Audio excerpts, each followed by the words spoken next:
समीर और उसके दोस्तों को हर यंगस्टर की तरह ट्रैवल करने का बहुत शौक था और उस साल समीर ने अपने दोस्तों के साथ नैनीताल जाने का प्लान बनाया था। उसके दोस्त रवि और नवीन दोनों ने अपनी बाइक निकाली और वो तीनों चल पड़े नैनीताल की रोड ट्रिप पर। और वो रोड ट्रिप उन्हें कितना बदलने वाली थी ये किसी को भी नहीं पता था। प्लान बनाने वाले समीर को ना ही शैतान में और ना ही भगवान में जरा सा भी भरोसा था, पर इस ट्रिप पर उसके सारे बिलीव्स बदलने वाले थे। समीर और उसके दोस्त ट्रिप के दूसरे दिन ही कहीं बाहर घूमकर अपने होटल वापस जा रहे थे, पर रास्ते में उन्होंने खुद को नैनीताल से करीब 3 किलोमीटर दूर बोवाली रोड पर पाया।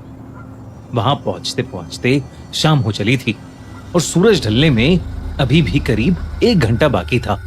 अपने खुराफाती दिमाग के चलते उन्होंने वो जगह एक्सप्लोर करने की सोची और इसी के चलते उन्होंने अपनी बाइक एक बहुत पुराने लोहे के गेट के सामने रोक दी। उस गेट की हालत बहुत खराब थी और वहां दूर दूर तक कोई आदमी नहीं था। बोवाली रोड पर ब्रिटिश एरा में बना कब्रिस्तान अपने इतिहास की वजह से बहुत मशहूर था। कहा जाता था कि यहां एक लैंडस्लाइड का हादसा हुआ था जिसमें करीब 150 लोगों की मौत हो गई थी। तब से यह जगह नैनीताल की सबसे हॉन्टेड जगह मानी जाती है। पर समीर और उसके दोस्त इन कहानियों को सुनने के बाद भी उस जगह को एक्सप्लोर करने के लिए अपनी बाइक से उतर गए और कब्रिस्तान के अंदर बिना कुछ सोचे चलने लगे। उन तीनों में से बस रवि ने इस कब्रिस्तान के बारे में कुछ पढ़ा हुआ था। जैसे ही उसने बाकी दोनों को उस कब्रिस्तान के किस्सों के बारे में बताया, वैसे ही उसके दोनों दोस्त उस कब्रिस्तान को देखने के लिए और भी ज्यादा एक्साइटेड हो गए। अगले ही पल सब अपना दिमाग वहां की मिस्ट्रीज को सुलझाने में दौड़ाने लगे। वो बहुत जोर जोर से बोलने लगे और बेपरवाह होकर वहां रखी चीजों को हाथ लगाने लगे।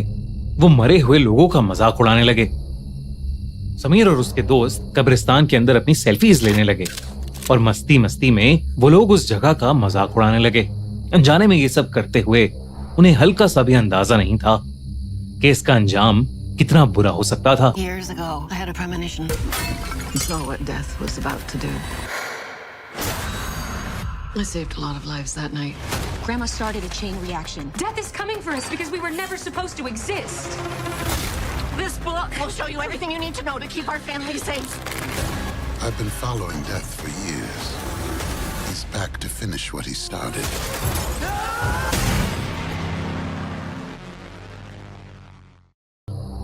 एक आधा घंटा उस कब्रिस्तान में बिताकर तीनों ने वापस अपने होटल जाने का डिसाइड किया। वो अपनी बाइक स्टार्ट करके वापस रोड पर निकल पड़े कि तभी उन्हें पहली बार कुछ अजीब लगा।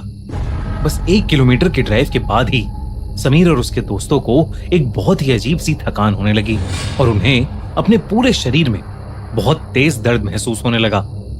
वो दर्द धीरे धीरे और बढ़ने लगा, मानो उनके शरीर से कोई उनकी जान निकाल रहा हो।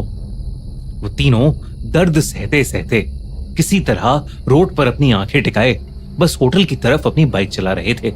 पर होटल रूम पहुंचते ही सबका सर जोर से घूमने लगा। माथा ऐसा गर्म हो गया था कि जैसे किसी ने कोई जली हुई मोमबत्ती उनके सर पर रख दी हो। वो तीनों बुखार से कांपने लगे और तब उन्हें पहली बार अपने साथ किसी के होने का एहसास होने लगा, जैसे वो अकेले नहीं है और उनके साथ उस कब्रिस्तान से कोई और भी आया हो।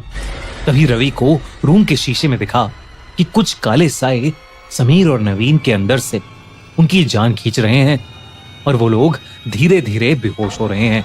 लेकिन इससे पहले रवि कुछ कर पाता, उसे चक्कर आने लगे और वो भी बेहोश हो गया।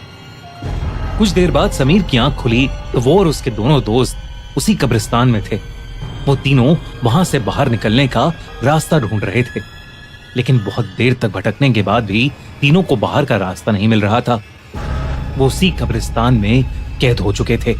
रात के अंधेरे में गलती से समीर ने अपना पैर एक कब्र पर रख दिया। उसने नीचे देखा तो वहां नवीन का नाम लिखा था। उसी के बगल में एक और कब्र थी, उस पर रवि का नाम था। जब उसने ध्यान से देखा तो तीसरी कब्र पर समीर, उसका खुद का नाम लिखा था। ये देखकर उसका दिल जोर से धड़कने लगा। तभी समीर के पैरों पर कुछ लुढ़कता हुआ आकर लगा। जब समीर ने देखा तो वो रवि का कटा हुआ सर था। समीर की आंखें फटी की फटी रह गईं। उसने चिल्लाते हुए जैसे ही अपने दोस्त नवीन की ओर मुड़कर देखा तो नवीन की आंखें काली पड़ चुकी थीं और वो समीर को गर्दन टेढ़ी करके घूरने लगा। इससे पहले समीर कुछ कर पाता, नवीन ने उसकी गर्दन पकड़कर उसे हवा में उठा लिया। समीर दर्द से छटपटाने लगा कि तभी रवि ने उसे बेहोशी की हालत से उठाया। वो तीनों अभी भी उसी होटल रूम में थे और जो समीर ने देखा वो एक सपना था।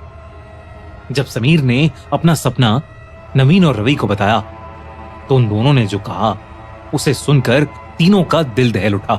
रवि और नवीन ने समीर को बताया कि उन्होंने भी हूबहू वैसा ही सपना देखा है जैसा समीर ने देखा है। खौफ से कांपते हुए वो तीनों रिसेप्शन की तरफ भागे। रिसेप्शन पर खड़ा वेटर अजय वहीं का रहने वाला एक पहाड़ी आदमी था। वो वहां के भूत प्रेत के किस्सों से काफी वाकिफ था। समीर से बात करने पर उसे इस बात का यकीन हो गया था कि उन लड़कों ने अनजाने में उस भूतिया कब्रिस्तान की आत्माओं को नाराज कर दिया है और अब हर जगह वो आत्माएं उन तीनों का पीछा करती रहेंगी। अजय नैनीताल की पहाड़ी प्रथा बचपन से सीखता हुआ बड़ा हुआ था। वो उन्हें वापस उनके रूम के अंदर ले गया। उसने तीनों लड़कों को एक सर्कल में बिठाया और उसके पीछे पीछे मंत्र रिपीट करने को बोला। उसने उनसे कहा कि चाहे उन्हें कुछ भी दिखे, उन्हें मंत्र पढ़ते रहना है।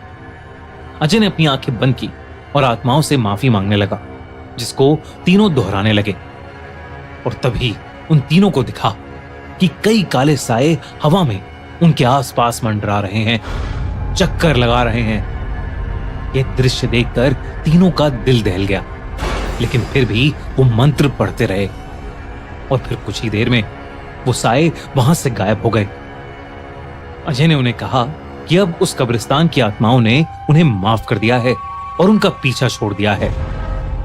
उस पूजा के तुरंत बाद ही उन तीनों का शरीर तपना बंद हो गया और अगले दिन सोकर उठने के बाद मानो समीर और उसके दोस्तों को ऐसा लग रहा था जैसे पिछली रात उनको कुछ हुआ ही नहीं था।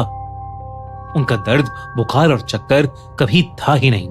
कुछ बचा था तो बस वो भयानक एक्सपीरियंस।